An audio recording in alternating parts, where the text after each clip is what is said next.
जय हिंद दोस्तों, आप सभी लोगों का बहुत बहुत स्वागत है। तो आज से मिला के लगभग 5.5-6 दिन है अपने पास। तो हमें पूरे हफ्ते लड़ना है इस स्पिरिट, इस भावना के साथ। आपको इस हफ्ते पूरे पढ़ाई करना है, गिव अप नहीं करना है। बहुत सारे लोग मैसेज करके अगली वैकेंसी के बारे में भी जानना चाह रहे हैं। तो देखिए, अभी इन सब चीज़ों में, इन सब चक्करों में मत पड़िए, माइंड को डाइवर्ट मत करिए। 6 दिन अभी है आपके पास और एक दिन वो एग्ज़ाम वाला दिन है, वो बहुत इंपॉर्टेंट होता है। 1-2 दिन पहले एक वीडियो आप लोगों को मिलेगा। ये बहुत सारे एग्ज़ाम को देने के बाद जो एक पर्सनल अनुभव है, ये कहीं से सुनी हुई बातें नहीं हैं। तो आप लोगों को बहुत सारी बातें रिलेटेड लगेंगी कि कैसे पेपर देना है, उस पर हम लोग चर्चा करेंगे फाइनली। बस वो 1-2 दिन पहले आएगा। फिलहाल देखिए, इस हफ्ते आप किन चीज़ों पर फोकस करना है, बस हमारा आज का उद्देश्य यही है। तो इस वीडियो में हम लोग चलिए काम की बात स्टार्ट करते हैं। देखिए, पूरे पेपर को आप एनालाइज करिए तो 200 नंबर का पेपर है आपका। 60 नंबर की आपकी हिंदी है। लगभग मान लीजिए कि 15 से 20 नंबर, या एक एवरेज ले लेते हैं 17-18 नंबर का यूपी जीके करंट, यानी कि उत्तर प्रदेश से जुड़ा हुआ क्वेश्चन आपको देखने को मिलेगा।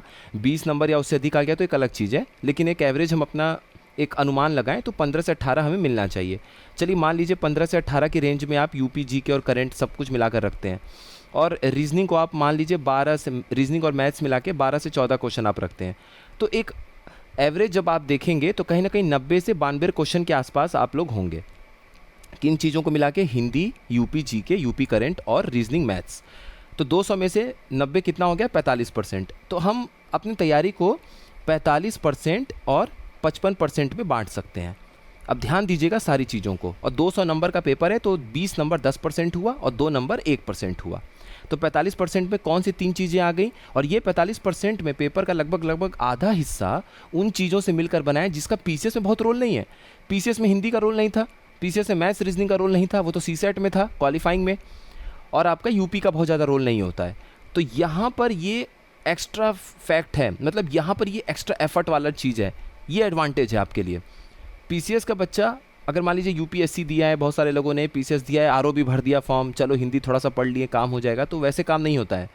वहाँ पर पेपर थोड़ा सा भी अच्छा हिंदी का बना तो 45+ लाना मुश्किल हो जाएगा। और हमें तो पहले से पता नहीं है, अभी तक तो जितने पेपर हुए हैं उनके अनुमान पर हम लोग जाएंगे देने के लिए।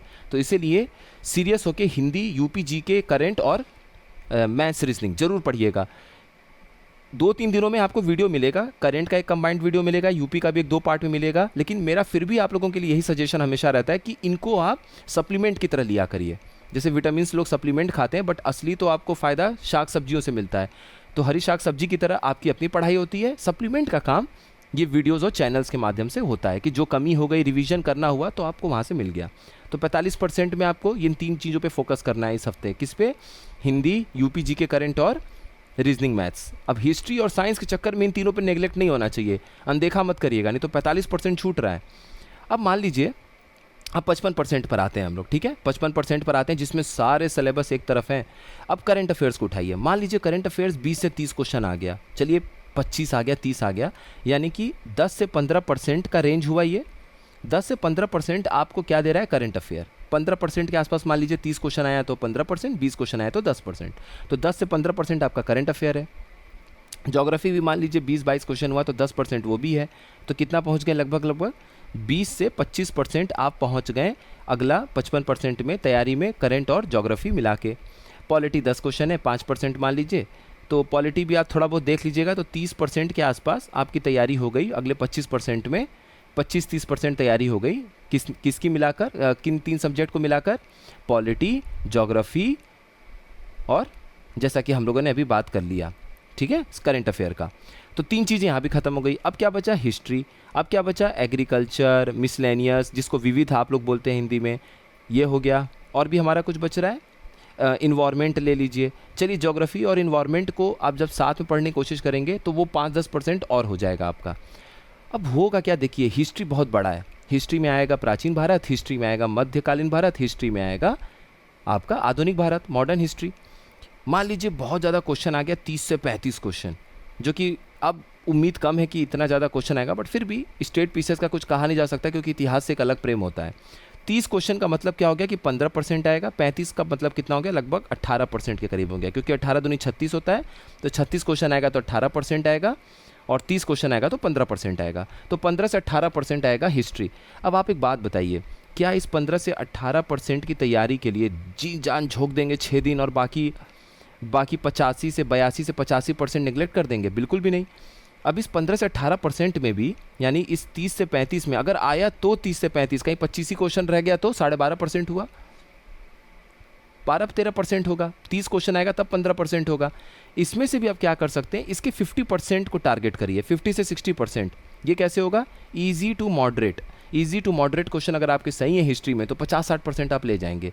चलिए मान लीजिए पेपर बहुत टफ आ गया, नहीं समझ में आ रहा है, तो 40-45% तो आप हिस्ट्री में नंबर ले ही आएंगे ना आराम से। 30 क्वेश्चन है तो 13-14 क्वेश्चन सही हो जाएंगे, 35 है तो 18-19 सही हो जाएंगे। आपका काम हो गया हिस्ट्री में, आपका काम हो गया। अब आप अगले जो सब्जेक्ट है उनसे नंबर उठाइए, क्योंकि हर हालत में ARO वालों को याद रखना होगा कि उनको 120 प्लस करना है। उनके अगर 120 प्लस आ गए तो टफ पेपर है तो वैसे भी सेफ़ है। अगर थोड़ा सा मॉडरेट और इजी पेपर हुआ, जो कि मुझे नहीं लगता है कि RO में इजी टू मॉडरेट अब आने वाला है, अगर आ भी गया इजी टू मॉडरेट पेपर तो 125 के आसपास वाले, 125 से उससे थोड़ा 2-4 नंबर ऊपर वाले ARO में सेफ़ हो जाएंगे, और 130 से 2-3 नंबर ऊपर नीचे वाले RO में सेफ़ हो जाएंगे।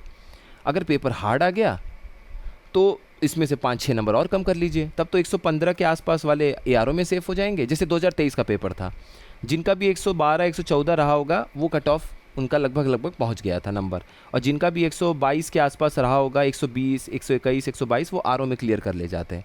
लास्ट ईयर का पेपर ऐसा था। तो पेपर पे बहुत कुछ डिपेंड करता है कि हमारा कट ऑफ कितना होगा, कितना मार्क्स हम गेन कर रहे हैं। नंबर ऑफ़ स्टूडेंट से ज़्यादा फ़र्क नहीं पड़ता है, क्योंकि तैयारी सबकी लेवल पे एक जाके रुक जाती है। और ये मैक्सिमम भीड़ जो आपको दिख रहा है ये LT ग्रेड और बाकी टीचरों की, ये सब बहुत सारे लोगों की है। तो ऐसा नहीं है कि सिर्फ घटना चक्र पढ़ लिया, ये सब कर लिया तो उससे मार्क्स उठ जाएंगे। आपको कॉन्सेप्ट और फैक्ट दोनों आना चाहिए। तो ज्योग्राफी में अगर फैक्ट दे दिया और उसके साथ कॉन्सेप्ट डाल दिया, आपने नहीं पढ़ा होगा तो फिर आपका वहाँ पे बड़ा दिक्कत हो जाएगा। इसलिए वन लाइनर बहुत सारे लोग वन लाइनर जो पढ़वा रहे हैं, तो वन लाइनर धोखा देता है, बहुत ज़्यादा धोखा देता है। 2023 का पेपर आएगा तो वन लाइनर ख़त्म है मामला। तो कुल मिला के बात यही है, अब आपको प्रायोरिटी समझ में आ गया होगा। अब देखिए करंट अफेयर का वेटेज, अब परसेंटेज वाइज सब कुछ आपको समझ में आ गया। अब हम लोग कुछ इंपॉर्टेंट टॉपिक पे बात कर लेते हैं। करंट अफेयर में मुझे जहाँ तक लगता है कि फरवरी मार्च के बाद बड़ा मुश्किल है कि वो पूछेंगे। कारण क्या है कि अक्टूबर में PCS लेना है, तो 10वां महीना है वो इस साल का। अगर वो 6-7 महीना पीछे का भी करंट अफेयर पूछते हैं, 6 महीने पीछे का, तो मार्च के आसपास वो आएंगे। तो फरवरी या उसके बाद का जो करंट अफेयर है, शायद वो मार्च, अप्रैल, मई, जून, जुलाई, अगस्त, सितंबर, वो अगस्त तक बचा के रखेंगे 2025 के लिए। हो सकता है मैं गलत भी हो जाऊं इस मामले में, लेकिन मेरा यही मानना है कि जुलाई से लेके अगस्त से लेके जो फरवरी तक का करंट अफेयर है, ये इस पे ज़्यादा क्वेश्चन आना चाहिए। हो सकता है ये गलत हो जाए, बट जहाँ तक मुझे ऐसा लग रहा है कि अगस्त के महीने से लेके फरवरी के बीच के महीने पे, या जुलाई से लेके फरवरी के बीच में ज़्यादा क्वेश्चन आना चाहिए। वो इसलिए क्योंकि फरवरी के बाद जो है वो 6 महीना वो शायद UP PCS के लिए रखेंगे। ऐसा उन्होंने बहुत बार किया हुआ है, मैंने एनालिसिस किया है, तो इसीलिए उस पर मेरा ये बात कहना है। तो पहले आप लोग कोशिश करिएगा कि जुलाई से फरवरी के बीच का करंट अफेयर अच्छा होना चाहिए। मई और अप्रैल का मुझे लगता नहीं है कि बहुत ज़्यादा वो पूछने वाले हैं, हालांकि पूछ दिए तो अलग चीज़ है, बट ज़्यादा चांस उसी से है। तो करंट आपको पढ़ना है, करंट अफेयर्स देखिए। ज्योग्राफी में और इवन हिस्ट्री में भी जो PYQs हैं, मैंने हमेशा आपको बोला है, अभी अब समय कम है अपने पास, तो PYQ कम से कम अच्छे से लगा जाइए। 7 साल का RO का और 6 साल का PCS का। देखिए समय उतना नहीं मिल पाता है, इसीलिए मैंने कमिटमेंट भी नहीं किया था आप लोगों से, बट इसके बाद जितने एग्ज़ाम हैं, जितने भी लोगों को PCS देना है, जो भी है, वहाँ PYQ की बाढ़ आएगी, उस पर हम लोग डीप में जाएंगे, बहुत सारी चीज़ें समझेंगे। लेकिन RO के लिए सिर्फ 5-6 दिन है, तो वहाँ पर मेरा आप लोगों से रिक्वेस्ट है कि PCS का 2024 का पेपर एक बार ज़रूर अच्छे से कर लीजिएगा, और RO का 2023 का जो पेपर लीक हो गया था, इन दोनों को अच्छे से लगा के जाइएगा। यहाँ से भी मुझे उम्मीद है कि 20-25% का हेल्प मिलना चाहिए, क्योंकि इसमें बहुत सारे कॉन्सेप्ट एक दूसरे से जुड़े हुए हैं, तो आपको फ़ायदा होगा उसका। साइंस की जहाँ तक बात है, एक काम करिए, ज़्यादा समझ में नहीं आ रहा है तो बायोलॉजी में जो क्वेश्चन है PYQ के, वो लगा जाइए, और केमिस्ट्री में और फिजिक्स में जो विविध वाला पीछे चैप्टर दिया हुआ है घटना चक्र का, मिसलेनियस लिखा हुआ, उसको आप लोग देख जाइए। तो केमिस्ट्री और फिजिक्स में जो मिसलेनियस है उसको देख जाइए, जिसको विविध हम लोग बोलते हैं, पीछे का इतना कम से कम देख लीजिए। और मेटल और नॉन मेटल, जो धातु वाला जो चैप्टर है हिंदी में, मेटल नॉन मेटल, वो ज़रूर देख जाइएगा। एसिड बेस देख जाइएगा, और बस ये दोनों टॉपिक ज़रूर देख जाइएगा। विविध देख जाइएगा, और बायोलॉजी में डिजीज़ है, रोग है, विटामिन्स है, इन सब से देख लीजिएगा। नहीं अगर उनको पूछने का मन होगा 2023 जैसा पूछेंगे तो फिर साइंस स्कोरिंग नहीं होगा, फिर कोई मतलब नहीं है। 14 क्वेश्चन में से 11 फिजिक्स पूछ लीजिए, उसमें से भी IIT JEE और पता नहीं कहाँ कहाँ से उठा के क्वेश्चन पूछ दीजिए, तो उससे कोई बात नहीं है। वो जिससे हो गया, नहीं हुआ तो कोई बात नहीं, वो मेरिट नहीं डिसाइड करता है, कट ऑफ नीचे हो जाती है। बाकी पॉलिटी के लिए भी मेरा यही आप लोगों से रिक्वेस्ट है कि PYQ जरूर देख जाइएगा। PYQ के जो इंपॉर्टेंट अमेंडमेंट्स हैं, संशोधन हैं, आर्टिकल्स हैं, और ख़ासतौर पे ये जो फंडामेंटल राइट्स, मौलिक अधिकार, मौलिक कर्तव्य, फंडामेंटल ड्यूटीज़, और राज्य के नीति निर्देशक तत्व जो directive principles of state policy है, इनमें से हर बार क्वेश्चन आता है, हर बार गलत हो जाता है, तो इनको सही कर लीजिएगा। इनको सही कर लेंगे तो काम हो जाएगा। उसके बाद संसद वाला चैप्टर है, विधायिका देख लीजिएगा, लेजिस्लेचर वाला, संसद और विधानमंडल अपना स्टेट लेजिस्लेचर, और उसके साथ प्रधानमंत्री के कार्य देख लीजिएगा, मुख्यमंत्री के कार्य देख लीजिएगा, केंद्रीय मंत्रालय काउंसिल ऑफ मिनिस्टर्स, उसके बाद स्टेट काउंसिल ऑफ मिनिस्टर्स। घूम फिर के वही सवाल पूछता है कि कितना % से ज़्यादा मंत्री नहीं होने चाहिए, कितने होने चाहिए। PYQ देख लीजिएगा, 10 क्वेश्चन आएगा, मुश्किल से 10-12 क्वेश्चन पॉलिटी का, 8 से 10 क्वेश्चन भी आता है, हो जाएगा 5-6 क्वेश्चन, 7 क्वेश्चन हो जाएगा, पूरा कर ले जाएंगे तो बहुत अच्छी बात है। बाकी इन्वायरमेंट के लिए भी PYQ देख लीजिएगा। जो अगर आपका कॉन्सेप्ट नहीं आ रहा होगा क्लियर, कहीं पे मन कर रहा होगा कॉन्सेप्ट देखने का, तो NIOS गूगल पे सर्च करिएगा। इसकी इंग्लिश और हिंदी की 12th या 10th की PDF आती है, 10th की आती है अच्छी सी, उसको देख लीजिएगा। इन्वायरमेंट इकोलॉजी की जो PDF आती है फ्री में NCERT की तरह, उसको पढ़ लीजिएगा। जैसे उसमें अधिकतर वो तालाब और नदियों का जो ऊपरी वाला हिस्सा होता है ना, limnetic zone, photic zone, benthic zone, जो बॉटम वाला हिस्सा होता है, यहीं से क्वेश्चन ज़्यादा पूछ देता है, वही कॉन्सेप्ट फंसता है। अदरवाइज़ बाकी तो आप लोग PYQ देख लीजिएगा, घटना चक्र वगैरह में भी आ जाएगा, उसी से हो जाता है सॉल्व। और सतत विकास देख लीजिएगा, सस्टेनेबल डेवलपमेंट वाला टॉपिक देख लीजिएगा, वहाँ से भी आपका आ जाता है। तो इन्वायरमेंट पे हम लोग बात कर लिए। ज्योग्राफी में PYQ देखना है, 7 साल का RO का, 6 साल का UPPCS का। क्योंकि देखिए जनजाति और नदी मतलब ये जो झील हैं, इन इतने पड़े हुए हैं दुनिया में कि 5 उठा के भी ऑप्शन दे दिया नया तो पता ही नहीं चलेगा कि कहाँ से पूछ रहा है, तो इसलिए बहुत परेशान नहीं होना है। PYQ के अगर कहीं क्वेश्चन की मतलब ऑप्शन में कहीं नज़र आएंगे तो आपको ऑप्शंस को छांटने में बहुत फ़ायदा होगा। तो यही हमारा लक्ष्य होना चाहिए कि 4 ऑप्शन है, 4 नदी के नाम है, 4 जनजातियों के नाम है, 4 ज्वालामुखी के पहाड़ हैं, वॉल्केनिक माउंटेन्स है, कम से कम 2 भी दिख गया आपको तो लगभग एग्ज़ाम में काम बन जाता है। उसके बाद पेपर कैसे अटेम्प्ट करना है, नहीं कुछ समझ में आ रहा है तो भी क्या करना है, उस पर हम लोग 10-15 मिनट बात कर लेंगे, 8-10 मिनट बात कर लेंगे, तो उससे आपको हेल्प हो जाएगी 2 दिन पहले। जैसे 27 है, 26, 25 को आप लोग देख लीजिएगा वीडियो, 25 को अपलोड हो जाएगा वो, और आराम से एक हिंदी कंबाइंड कर देंगे, देख लीजिएगा, कहीं भी रहेंगे बस वीडियो ऐसे देख लीजिएगा, 2-2.5 घंटे 3 घंटे में हो जाएगा आपका।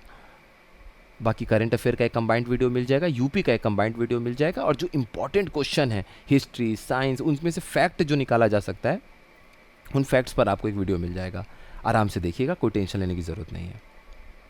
कल साइंस का आप लोगों को दे देते हैं 22, और उसके बाद 23-24 में से एक दिन करंट अफेयर का, बाकी हिंदी का एक कंबाइंड हो जाएगा, लगभग हो जाएगा, सब बहुत सारी चीज़ें हो जाएंगी। ठीक है, बाकी आप लोग अपनी पढ़ाई करिए। अगर कुछ टॉपिक इसमें से छूट रहा होगा, मेरे ख्याल से सारी चीज़ें जो मेन चीज़ें उन पर हम लोग बात कर लिए हैं, आपको समझ में आ गया क्या अप्रोच अपनाना है, 45% 55% वाला। इस पे इतना करिए, 6 दिन आराम से बीत जाएगा, और एकदम खुश मन से जाइए। सिलेक्शन हो जाएगा, फिर भी सिलेबस पूरा नहीं होता है, हाथ में पहली सैलरी आ जाएगी तब भी आपको लगेगा कि और अच्छा पढ़ सकते थे और अच्छा कर सकते थे। वो स्कोप हमेशा रहता है, क्योंकि बहुत बड़ा सिलेबस है, एक समुद्र है, सागर है, और आप सभी लोग उसमें डूब के जितना ज़्यादा रत्न निकाल सकते हैं आप कोशिश कर रहे हैं। तो ये कोई मजाक बात नहीं है, वाकई बहुत तारीफ़ की बात है कि इतना मतलब जो एफ़र्ट करता है, जो इन चीज़ों में लगा रहता है, सिर्फ वही एक दूसरे की बात समझ सकता है। बाहर से तो बस केवल रिज़ल्ट आया नहीं आया लोग उस पर जज करते हैं, बट आपकी कोशिश जो है वो सिर्फ रिज़ल्ट से जज नहीं होती है। मेरा ये मानना है कि ठीक है आपके दिन पलटते हैं रिज़ल्ट से, लेकिन आपकी कोशिश जो है वो कोशिश के एफ़र्ट जो है वो एफ़र्ट से ही नापना चाहिए, रिज़ल्ट से नहीं। रिज़ल्ट से तो आप कर ले गए, काम में कामयाब हो गए, नहीं हो पाए, वो एक अलग मैटर है। ठीक है, तो अब आप लोग पढ़िए, इतना ज्ञान बहुत है, बाकी आप लोग खुद समझदार हैं। आप सभी लोगों का बहुत बहुत धन्यवाद।